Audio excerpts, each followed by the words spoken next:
Well, I'm fascinated to hear all these little tidbits because it is little things like that really do have an effect. But you bring up so many good points about how the people, the controllers, the people who are controlling the system really are sad and lonely and pathetic people in so many different ways that just want to parade power over people because it makes them feel important, but really I think it's just a absolute emptiness inside, and I think you do a great job of exposing that and exposing that the average man and woman on the street is so much more alive in so many senses than these people who just want to exert power over others. And I'm wondering just I mean, it's difficult to say because you obviously want people to be individuals and to act individually, but how do you inspire others to find their own way then? What advice do you give people, or what can you say to try to unlock someone's potential like that? The clues are actually in all the major religions. I think every single major religion talks about something called the leap of faith. And there's a Indiana Jones film. I think it's the last one with Sean Connery in it. Sorry, no, not the last one. The original ones. Where Indiana Jones, I think it's Raiders of the Last Crusade, and there's a great scene where Indiana Jones, Harrison Ford, is standing at this massive cliff, this precipice, and he's going, "Oh my God, I can't do this," and he has to close his eyes because he's so scared, and he takes a leap forward, and strangely enough, because he took that leap of faith, the bridge suddenly came into existence in front of him. There is something very terrifying about living in a major city like London and losing your job and trusting that everything will be okay. As in, I've not earned official money for the last year. I've lived off, friends, family donations from people who want to help. And I had to take that leap of faith that it would work because, London's not a cheap city. And that's how they get you by the cojones. They, we all know. And so many people write into me saying, "Oh, Charlie, what about tax? What about my rent? What about my family?" But truly, if you take that leap of faith, the universe will conspire with you. But don't be reckless. Attach it to something good.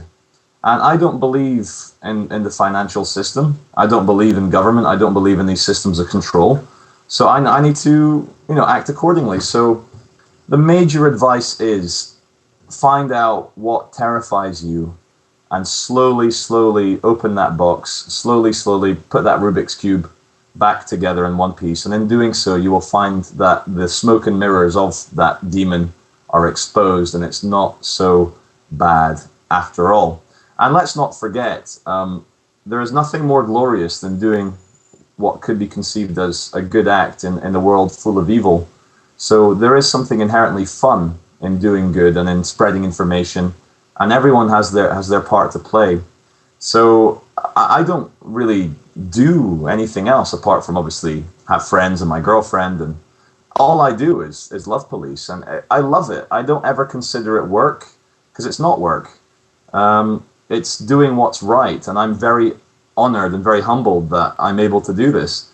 But as we were discussing, I don't want anyone to emulate me because for some reason I have a gift, of little fear with authority figures and going out there with a megaphone. But everyone has their own particular thing, and let's in fact, I've become friends with him. He's a wonderfully interesting guy. James, have you heard of David Icke? I certainly have, yeah. A lot of people are terrified of his ideas about reptiles and the moon matrix and the reptilian hyperdimensional. You've heard of that? I've encountered that. Yeah. Yeah. Well, what I find, I think, first of all, David Icke is very interesting, and if we accept it as a metaphor, it works perfectly. But the reptilian hyperdimensional is David Icke's thing. People need to find their own thing. That is David Icke's beautiful metaphor for what could very well be the case. And I respect David Icke for having the courage to come out with it. And he's stuck by it. And on some levels, the metaphor really works because it is cold-blooded. It is the reptilian part of the brain, the kind of aggressive machine-like thinking. And reptiles, they're machines.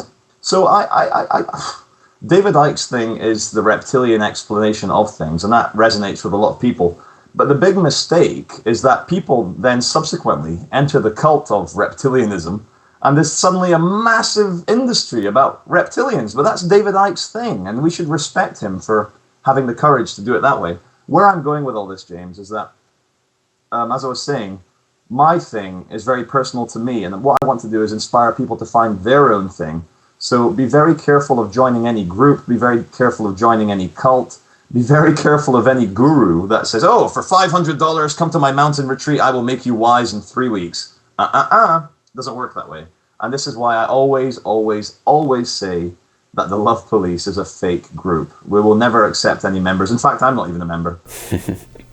I like that. Well, yeah, or people who are offering 4 DVDs for $295, or so I've heard. Anyway, I agree completely and 100% with that philosophy that we are our own people and that we have to find our own way through all of this. So I agree and resonate with that completely. And I guess moving forward, let's take a look at some things that are coming up, because I understand you're going to be going to Toronto for the G8/G20 coming up next week.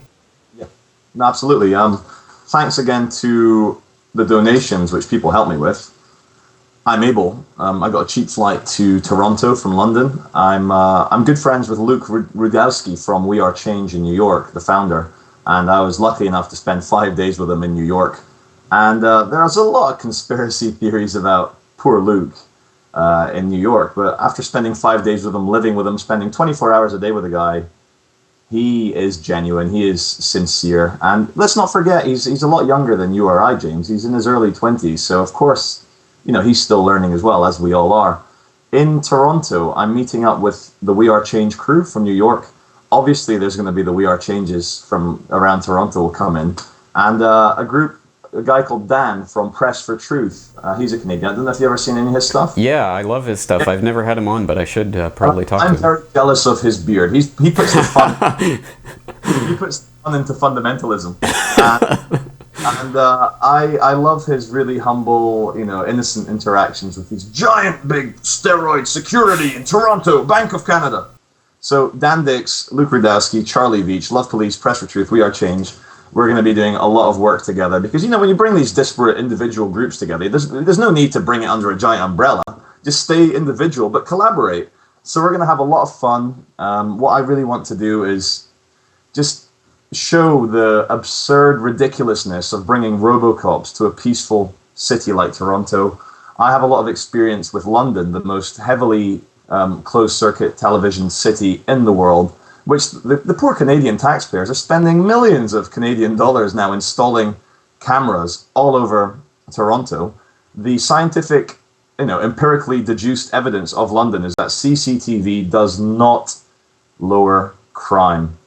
And what I love about the street community in London, the best way to get around CCTV is to wear a hooded top and a baseball cap. That's it, finished. So for $20, you can, protect yourself against CCTV. But I want to dance, I want to jump around, I want to play music to a whole bunch of human beings, which unfortunately have been through a robotic training program. I speak of the Toronto police, which are probably this very second, James, being briefed about how we are all terrorists, we are all hippies with AIDS, we are full of syringes, full of heroin. And what I'm sure in the police training camps, because policemen have told me this, is that they find the 20 worst examples of an activist going crazy, hurting a police officer, and they will sit them down in a classroom saying, "No, you're activist. They are full of drugs, they are deranged, they will kill you." And they'll probably play them YouTube clips of aggressive activists, beating up, breaking the legs of a police officer. So they fill them up with fear and hate. And let's not forget, a lot of police come from conservative working class backgrounds. And a lot of activists in Britain, unfortunately, not unfortunately, just the case is, they come from middle class, educated backgrounds. So there's already that class warfare thing going on. So what we need to do in Toronto is to try and connect with a human being behind the RoboCop training. And the only way to do that is to get close to them. Don't intimidate them. Be a human being and try and look them in the eye. And Luke tried that in Pittsburgh, and I really respect Luke for being on the front line. And I was really honored to see Luke using some of the Love Police tactics in Pittsburgh on the megaphone. He was really, really great in front of all the RoboCop police.